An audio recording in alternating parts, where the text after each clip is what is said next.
ကျွန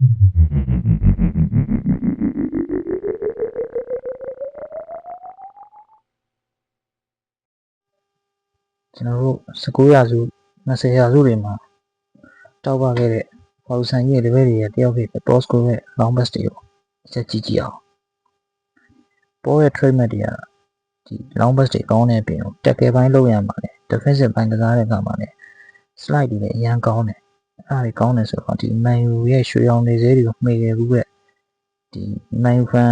90 မို့နေကတော့ကောင်းကောင်းမှတ်မိနိုင်မယ်ထင်တယ်နော်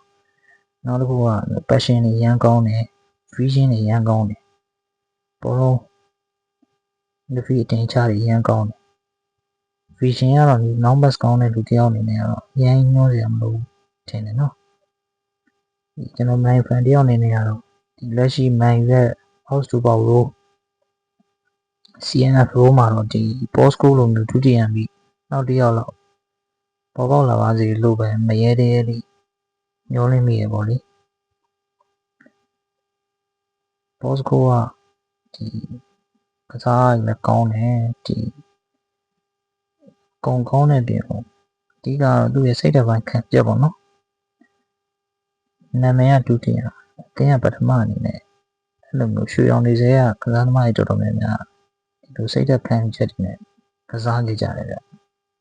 ကျွန်တော်ဆက်ကြည့်အောင်ဗျ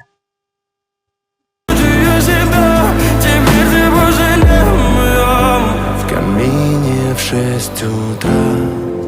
фотография твоя горят воспоминания